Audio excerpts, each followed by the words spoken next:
इस लड़की की आँखों के सामने ही उसके पति को मार दिया जाता है और उसी वक़्त उसके कपड़े उतारकर बुरी तरह बेइज्जत किया जाता है। इस घटना के बाद औरत पूरी तरह बदल जाती है।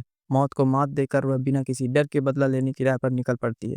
तो दोस्तों, आज मैं एक्सप्लेन करने वाला हूँ 2025 में रिलीज़ हुई अनुष्का शेट्टी की रिवेंज थ्रिलर फ़िल्म घाटी को। कहानी की शुरुआत होती है एक डरावनी सच्चाई से। उड़ीसा के ईस्टर्न घाट की घनी पहाड़ियों में एक ऐसा गांजा उगाया जा रहा है जिसने सिर्फ लोगों को नहीं बल्कि पूरे सिस्टम को अपनी पकड़ में ले लिया है। इस पौधे का नाम है सीलावती। यह गांजा इतना ताकतवर है कि इसके सिर्फ 1 किलो की कीमत 1 लाख रुपए तक पहुंच जाती है। इस कमाई ने गांव वालों की जिंदगी पूरी तरह बदल दी है। उनके पास ना दूसरा रोजगार है, ना कोई और सहारा। उनके लिए सिर्फ एक ही काम बचा है, सीलावती उगाना और उसे ट्रांसपोर्ट करना।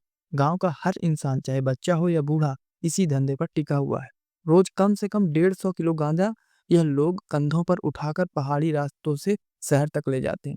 रास्ते इतने खतरनाक होते हैं कि कई बार वजन के कारण बैलेंस बिगड़ जाता है और लोग नीचे गिरकर जान तक गंवा बैठते हैं। लेकिन मजबूरी उन्हें यह सब करने पर मजबूर कर रही है। शीलावती की लत सिर्फ बड़ों और जवानों तक सीमित नहीं रही, स्कूल और कॉलेज के बच्चे भी इसका शिकार हो चुके। हालात यह हो गए हैं कि कई नशे में डूबे लड़के अपने ही माता पिता के खिलाफ खड़े हो जाते हैं ताकि कोई उन्हें रोक ना पाए। जब यह मामला पूरे देश में चर्चा का विषय बन जाता है, तब एंट्री होती है पुलिस ऑफिसर विश्वा की। उसे इस केस की जांच की जिम्मेदारी सौंपी जाती है। आंध्रा और उड़ीसा की बॉर्डर के पास रूटीन चेकिंग के दौरान विश्वा एक ट्रक को रोकता है। इस ट्रक के जरिए 50 करोड़ की सीलावती की खेप भेजी जा रही होती है। लेकिन असली झटका तब लगता है जब ट्रक के डीजल टैंक की जांच होती है। अंदर न डीजल है न पेट्रोल, बल्कि लिक्विड गांजा भरा हुआ था। वह भी ऐसा लिक्विड जिसकी नशे की ताकत कई गुना ज्यादा होती है। विश्वा तुरंत समझ जाता है कि यह कोई छोटी मोटी स्मगलिंग नहीं बल्कि एक नई तकनीक है जिसमें गांजा को लिक्विड फॉर्म में बदलकर ट्रांसपोर्ट किया जा रहा था। अब उसके सामने 3 बड़े सवाल थे। यह लिक्विड गांजा कहाँ जा रहा है? कौन भेज रहा है? और इसके पीछे असली खिलाड़ी कौन है? इन्हीं सवालों के साथ शुरू होती है वह इन्वेस्टिगेशन जो विश्वा की जिंदगी हमेशा के लिए बदलने वाली है। इसके बाद कहानी पहुंचती है नायडू ब्रदर्स पर। यह दोनों इलाके के सबसे बड़े गांजा डिस्ट्रीब्यूटर होते हैं। लेकिन जो नाम लोगों को डर से जमा देता है, वह है छोटे भाई कंडूला नायडू का। उसकी इजाज़त के बिना कोई शीलावती की एक पत्ती भी नहीं हिला सकता। अगर कोई ऐसा करने की कोशिश करे तो कुंडला उसे बिना सोचे समझे खत्म कर देता है। एक दिन उसे खबर मिलती है कि गांव में कुछ लोग चोरी छुपे शीलावती के पौधे उगा रहे हैं। वह तुरंत वहां पहुंच जाता है और उस आदमी को धमकाते हुए कहता है, सच सच बता, शीलावती उगा रहा है या नहीं, वरना अगली गोली तेरे सीने में होगी। डरा हुआ आदमी कहता है कि उसने सिर्फ 7 पौधे लगाए। लेकिन कुंडला को उसकी बात पर यकीन नहीं होता और वह उसे सबके सामने बेरहमी से मार देता है। फिर सबको खुलेआम धमकी देता है, मेरी इजाजत के बिना जिसने भी शीलावती उगाई उसका यही अंजाम होगा। इस खौफनाक माहौल के बीच एंट्री होती है कहानी की हीरोइन की, जिसका नाम भी शीलावती है। वर्तमान में शीलावती एक बस कंडक्टर की नौकरी करती है। उसकी जिंदगी में राजू नाम का लड़का है जिसे वह बहुत प्यार करती है। गांव वाले चाहते हैं कि दोनों शादी कर लें, लेकिन वह दोनों फिलहाल शादी की सोच ही नहीं रहे जब तक उनकी आर्थिक हालत ठीक नहीं हो जाती। राजू एक डॉक्टर के क्लिनिक में काम करता है, लेकिन सच्चाई यह है कि दोनों का अतीत भी इसी गांजा धंधे से जुड़ा है, क्योंकि दोनों उसी घाटी से आते हैं और पहले यही काम करते थे। लेकिन ऐसा क्या हुआ कि राजू और शीलावती ने वह काम छोड़ दिया? इसे समझने के लिए हमें थोड़ा पीछे लौटना होगा। उस वक्त दोनों मिलकर गांजा ट्रांसपोर्ट करने का काम करते थे। एक दिन राजू अपने पिता और शीलावती के साथ गांजे की एक खेप लेकर जा रहा था। तभी रास्ते में पुलिस ने उन्हें पकड़ लिया। पुलिस ने राजू और शीलावती को बड़ी बेरहमी से पीटा। राजू के पिता ने गांजा लेकर आगे बढ़ने की कोशिश की, लेकिन पुलिस ने उन पर गोली भी चला दी थी। मौके पर ही उनकी मौत हो गई। पिता की मौत ने राजू को अंदर से तोड़ दिया। जब वह अपने पिता को कंधा देने जा रहा था, तो उसकी मां ने उसे रोकते हुए कहा, एक शर्त पर ही तू अपने पिता को कंधा देगा। आज के बाद तू यह गलत काम छोड़ देगा। मैंने अपने पति को खोया है, अब मैं तुझे नहीं खोना चाहती। यह सुनकर राजू कुछ पल खामोश रह जाता है। उसके दिमाग में एक तरफ मां की पीड़ा और दूसरी तरफ शीलावती की मुस्कान घूम रही होती है। उसी पल उसने फैसला कर लिया, अब वह अपनी माँ और शीलावती के लिए इस धंधे में कभी वापस नहीं आएगा। लेकिन कुछ दिन बाद उसकी माँ भी इस दुनिया से चली जाती है। राजू पूरी तरह अकेला और टूट जाता है।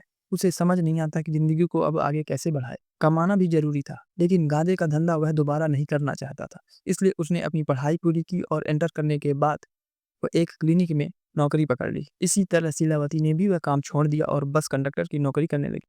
अब वापस आते हैं कहानी के प्रेजेंट में। विश्वा एक व्यापारी से पूछताछ कर रहा होता है। वो सीधा सवाल करता है, लिक्विड गांजा कौन बनाता है, किससे खरीदता है तू? डरा हुआ व्यापारी बताता है, कुछ लोग स्टेशन पर गांजे के बैग रख देते हैं और हम उसी जगह पैसे छोड़ आते हैं। ना हमने कभी उनकी शक्ल देखी, ना उन्होंने हमारी। आज भी वह पैसे लेने आएंगे। यह सुनकर बिस्वा और उसकी टीम स्टेशन पर छिपकर नजर रखने लगती है और वहां पता चलता है कि लिक्विड गांजा लेकर आने वाले और कोई नहीं बल्कि राजू और शिलावती हैं। हाँ दोस्तों, असली सच्चाई यह है कि वही दोनों लिक्विड गांजा बना और बेच रहे हैं। अपने माता पिता के मौत के बाद राजू ने दोबारा यह काम शुरू कर दिया था क्योंकि उसे पैसे की जरूरत थी। शिलावती पुलिस वालों को सिविल ड्रेस में देखकर तुरंत राजू को सतर्क कर देती है। राजू चेहरा ढक कर आता है, पैसे वाला बैग उठाता है और शिलावती के साथ भाग जाता है। लेकिन पुलिस ने उस पैसे वाले बैग में लोकेशन ट्रैकर लगा रखा था। चालाक राजू को इसका भी शक हो जाता है। वह ट्रैकर निकालकर सड़क पर फेंक देता है और दोनों पुलिस को चकमा देकर वहां से गायब हो जाते हैं। विश्वा उनका चेहरा तक नहीं देख पाता, जिससे उसे गुस्सा और शक दोनों होता है। उसे लगता है कि पैसे ले जाने वाले यही लोग लिक्विड गांजा बना रहे हैं और उसे यकीन हो जाता है कि वह घाटी वाले ही हैं, क्योंकि राजू ने इतना वजन ऐसे उठाया जैसे उसे पहले से ट्रेनिंग हो और यह ट्रेनिंग घाटी वालों के पास ही होती है। अगले सीन में राजू और शीलावती अपने ठिकाने पर लौट आते हैं। यहीं वो बाकी घाटी के लोगों के साथ मिलकर गांजे को लिक्विड फॉर्म में बदलते हैं और पुलिस की नजरों से बचकर उसका नेटवर्क चलाते हैं। लेकिन कुछ समय बाद कुंडुला को पहाड़ियों में कुछ गड़बड़ होने का अंदेशा होता है। वह ड्रोन भेजकर इलाके की जांच करवाता है। फुटेज देखकर साफ हो जाता है कि लोग वहीं पर गांजा लिक्विड में कन्वर्ट कर रहे हैं और रोजाना वहीं से शिपमेंट निकलती है। यह देखकर कुंडुला गुस्से में आग बबूला हो जाता है। वह तुरंत वहां पहुंचता है। वहां पहुंचकर पहले वह उस लिक्विड गांजे को चखता है और तुरंत उसका असर महसूस कर लेता है। उसे अंदाजा हो जाता है कि प्रोडक्ट काफी स्ट्रांग है और यही बात उसे सबसे ज्यादा खलती है कि यह मौका मुझसे पहले किसी और ने कैसे पकड़ लिया। कुंडुला लोगों को पकड़ पकड़ कर टॉर्चर करने लगता है और पूछता है यह बिजनेस शुरू किसने किया, नाम बताओ। तभी राजू और शीलावती वहां पहुंच जाते हैं। राजू सीधे कुंडुला के सामने खड़ा होता है और ऑफर देते हुए कहता है जितना हिस्सा तुम्हें चाहिए हम देने को तैयार हैं। हम पार्टनर की तरह काम करेंगे, बस यहाँ कोई खून खराबा नहीं होना चाहिए। राजू का यह ऑफर सुनकर कुंडुला का गुस्सा फूट पड़ता है। उसे बर्दाश्त नहीं होता कि एक गरीब मजदूर जो घाटी मेरे लिए काम करता है उसके साथ इतनी बड़ी डील की पेशकश कर सकता है। गुस्से में वो राजू को बहुत पीटता है और वहीं खड़ी शिलावती पर भी हाथ उठाता है। यह देखकर राजू का भी खून खौल उठता है। वो कुंडुला से लड़ने लगता है और मारते मारते उसे लिक्विड गांजे में डुबो देता है। इसके बाद राजू कुंडुला को लेकर सेलेना के पास जाता है। सेलेना और उसका बॉयफ्रेंड डेविड दोनों इंटरनेशनल सप्लाई के लिए गांजा खरीदते हैं। यह दोनों महावीर से गांजा लेते हैं और नायडू ब्रदर्स महावीर के जरिए घाटी से गांजा बाहर बेचते हैं। राजू पहले से चाहता था कि वह सेलेना के साथ काम करे और अपने लिक्विड गांजे को इंटरनेशनल सप्लाई करे। कुंडुला के शरीर से लिक्विड गांजा निकालकर वह साबित करता है यह मेरा प्रोडक्ट है। महावीर और सेलेना दोनों हैरान हो जाते हैं। उन्हें समझ आता है कि यह नई तकनीक है और इसकी डिमांड बहुत ज्यादा होगी। अगले दिन कुंडुला का बड़ा भाई मारी सेलेना के साथ राजू की लिक्विड गांजा फैक्ट्री में आता है। वहां वो गांजे की ताकत टेस्ट करते हैं और हैरान रह जाते हैं। मारी खुश होता है और सेलेना भी शिलावती को एक डायमंड का हार गिफ्ट करती है जो उनके बिजनेस पार्टनर बनने की निशानी है। राजू और शिलावती इस डील से बहुत खुश होते हैं क्योंकि अब उनका बिजनेस बढ़ने वाला है। उस रात गांव में मेला लगता है। सब लोग मजे कर रहे होते हैं। नया बिजनेस पार्टनर भी मिल चुका है और सब कुछ सेट लग रहा था। राजू शीलावती से शादी की बातें करता है और वह तुरंत मान जाती है। अगले दिन राजू और शीलावती की धूमधाम से शादी होती है।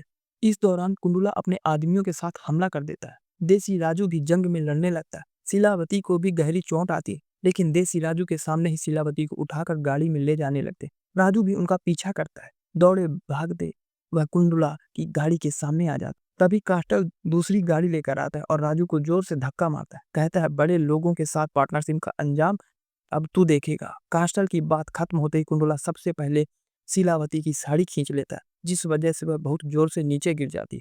देसी राजू उस वक्त कुछ नहीं कर पाता। उसके चारों ओर कुंडुला के आदमियों ने उसे पकड़ा हुआ होता है। कुंडुला फिर शीलावती के साथ अमानवीय सलूक करता है और उसके बालों को पकड़कर घसीटता है। घसीटते हुए वह उसे ले जाकर एक खंभे में बांध देता है।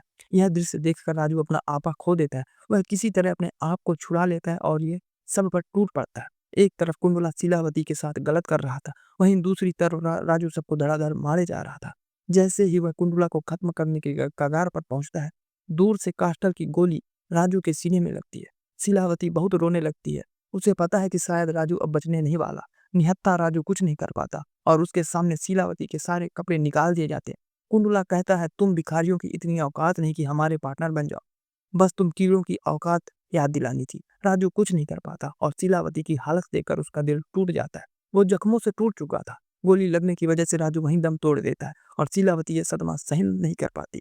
सारी रात वह राजू की लाश के पास बैठी रहती है, आंखों में आंसू और दिल में नायडू ब्रदर्स के ये जलती हुई आग। यह गुस्सा धीरे धीरे प्रतिशोध की आग बन जाता है। शीलावती तय कर लेती है कि तब तक चैन से नहीं बैठेगी जब तक राजू की मौत का बदला नहीं ले लेती। फ्लैशबैक में दिखता है कि राजू ने गांजे का धंधा फिर से क्यों शुरू किया था। वह घाटी का काम छोड़कर शहर में नौकरी करने आया था, मगर गांव में हालत वही थी। बच्चे, बूढ़े और जवान सब घाटियों में गांजा उठाते और वे मरते जा रहे थे। राजू का दिल इसलिए भर आया क्योंकि वह जानता था कि कई बच्चे स्कूल जाने की उम्र में ही इस खतरनाक काम में लगे हैं। उसने तय किया कि अब उसे ही लोगों की जिंदगी बदलनी होगी। शीलावती के साथ मिलकर राजू ने लिक्विड गांजा बनाना शुरू किया, लेकिन उसका मकसद केवल पैसे कमाना नहीं था। उन्होंने कमाई का बहुत बड़ा हिस्सा गांव के कामों में खर्च किया। सरकार को 12 करोड़ की रिश्वत देकर उन्होंने एक स्कूल बनवाया ताकि बच्चे पढ़ सके। 23 करोड़ खर्च कर उन्होंने एक हेल्थ सेंटर बनवाया ताकि लोगों की सेहत ठीक हो। राजू ने जो पैसे कमाए वो उसने खुद के आराम के लिए नहीं रखे, सब गांव वालों की भलाई के लिए लगा दिए। कहानी फिर वर्तमान में लौटती है। शीलावती ने तय कर लिया है कि वह नायडू ब्रदर्स के जुल्म का बदला लेगी। सबसे पहले वह अपनी फैक्ट्री पर लौटती है, वहीं जगह जहां लिक्विड गांजा बनाया जाता था।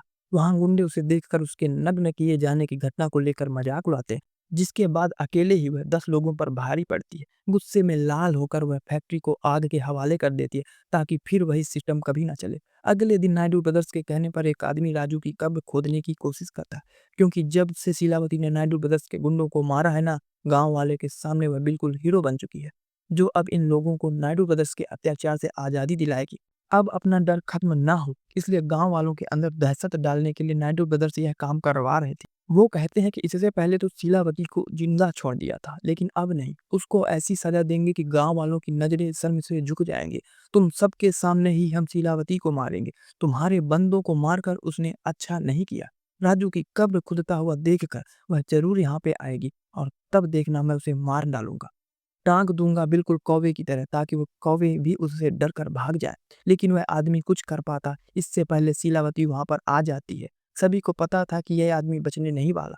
पुलिस तक शीलावती को रोकने आ जाती है, पर तब भी गुस्से में लाल शीलावती सबके सामने उस आदमी का सर धड़ से अलग करके उसको पुतले में लगा देती है। जैसे वह शीलावती के साथ करना चाहता था, वैसा ही शीलावती ने उसके साथ कर दिया था। और यह खबर जंगल में आग की तरह फैल जाती है। लेकिन साथ ही यह खबर भी वायरल हो जाती है कि लिक्विड गांजा बनाया जा रहा है और उसकी स्मगलिंग की जा रही है। यह बात अभी तक गांव के अंदर ही थी, लेकिन अब यह पूरे देश में फैल चुकी थी। इसलिए महावीर नायडू ब्रदर्स को वार्निंग देता है कि किसी भी हाल में मुझे वह लिक्विड गांजा चाहिए। अगर वह मुझे नहीं मिला तो तुम्हारी खैर नहीं। शीलावती को मनाओ, उससे तरीका जानने की कोशिश करो, कैसे वह लिक्विड गांजा बनाते हैं। मुझे किसी भी हाल में वह चाहिए। इसलिए मारी शीलावती को अपने पास बुलाता है और कहता है कि हमसे जो हो गया वह गलती थी, हम उसके लिए शर्मिंदा है, इसलिए तुमसे माफी मांगने के लिए तुम्हें यहाँ बुलाया है। तुम्हारे लिए भी बेहतर यही होगा कि तुम सारी चीजें भुलाकर आगे बढ़ो। वैसे भी राजू ने तुम्हारे साथ शादी कहाँ की थी, फिर यह मंगलसूत्र क्यों पहनती हो? निकाल कर फेंक दो और हमारे साथ शामिल हो जाओ।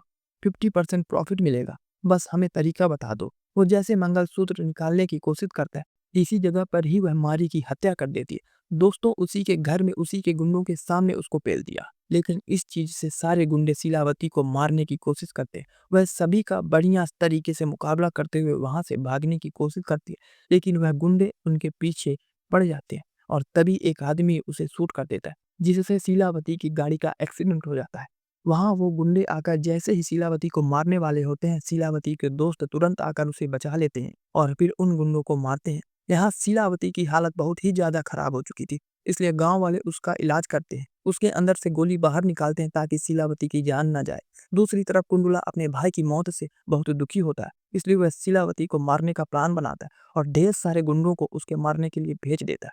लेकिन शीलावती किसी घायल शेरनी से कम नहीं थी, और हम सभी को पता है कि घायल शेरनी कितनी खतरनाक होती है। वो कुंडुला के सारे गुंडों का शिकार करके उन सभी की लाशें बिछा देती है। तहलका मच जाता है। वो अपने बचे कुछ आदमियों की धुलाई करते हुए कहता है, बेवकूफ कहीं के एक महिला को नहीं मार पाए, लगता है मुझे ही कुछ करना पड़ेगा। अगले सीन में विश्वा शीलावती के पास आता है। विश्वा और उसके पुलिस वाले शीलावती पर गन तान देते हैं, लेकिन शीलावती के साथी भी सभी पुलिस वालों पर गन रखकर उन्हें घेर लेते हैं। विश्वा कहता है कि मानना पड़ेगा, गांजे का बिजनेस शुरू करते हुए माफिया बन रही हो, सही है, लेकिन जो तुम कर रही हो ना, उसे कानून के रूप में तो अपराध माना जाता है और पुलिस का काम है अपराधियों को पकड़ना, इसलिए मेरे साथ चलो। पर शीलावती कहती है, जिस टाइम राजू मरा था तभी से मैंने कसम खाई थी कि एक भी गुंडे को जिंदा नहीं छोड़ूंगी। अगर मेरी कसम के बीच में कानून भी आएगा तो उसको भी तहस-नहस कर डालूँगी। यह सुनकर विश्वा समझ चुका था कि शीलावती तो रुकने वाली नहीं। अब शीलावती दोबारा से गाँव वालों को समझाती है कि अगर आज हम गांजे का काम करते हैं तो कल हमारे बच्चे भी यही काम करेंगे। बच्चों की ज़िंदगी बदलनी है तो पहले खुद को बदलना होगा और फिर अपने बच्चों का सोचकर गाँव वालों में कुछ लोग शीलावती का साथ देने के लिए तैयार हो जाते हैं, ताकि यह सब मिलकर पूरी की पूरी घाटी को आग के हवाले कर दें। लेकिन यह न्यूज़ मिलते ही कुंडुला गाँव में आ जाता है। जो शीलावती का साथ देने के लिए तैयार हो गए थे, वह उन लोगों को बड़ी बेरहमी से मार डालता है। सड़कें खून से लाल हो जाती हैं, अनगिनत लोगों को मार दिया जाता है। इसलिए जो बाकी बचे हुए लोग थे, वह तुरंत कुंडुला की बात मानते हुए गांजा निकालने का काम पर लग जाते हैं। शीलावती समझ चुकी थी कि अब उसको अकेले ही सारे गांजे को बर्बाद करना होगा, इसलिए वह घाटी पहुंच जाती है, जहां कुंडुला भी मौजूद था। शीलावती के अंदर राजू का गुस्सा तो था ही, अब उसके अंदर गांव वालों की लाशें गुस्से की आग भड़का देती है। वह इस तरह से सभी गुंडों को मारती है मानो उसके अंदर देवी का अवतार आ गया। वह गुंडे शीलावती के सामने जरा भी नहीं टिकते और शीलावती के दोस्त करोड़ों के गांजे को बम से उड़ा देते हैं। गांजे की पूरी खेती बर्बाद और इसके बाद उसी जलती हुई आग में शीलावती उस कुंडला को भी डालकर मिटा देती है। इस तरह से शीलावती ने महिला होने के बावजूद दिखा दिया कि जब वह अपने पर आ जाती है तो रुकती नहीं। और इस तरह गांव में गांजे का बिजनेस खत्म हो गया। लोग अपनी जिंदगी गुजारने के लिए और काम शुरू कर देते हैं। मूवी के आखिरी सीन में विश्वा महावीर को फोन करके कहता है कि मेरे सामने ही तेरे ठेकेदार के गांजे जल रहे हैं, धंधा बंद कर ले, वरना दोबारा शीलावती जैसी महिला का सामना होगा। तो वहीं गांव के लोग अब अच्छी तरह से अपनी जिंदगी गुजारना शुरू कर देते हैं। दोस्तों, बच्चे स्कूल जाते हैं, खेल कूद करते हैं। शीलावती ने गांव की तकदीर बदल दी थी। इसी के साथ यह कहानी यहाँ पर खत्म होती है।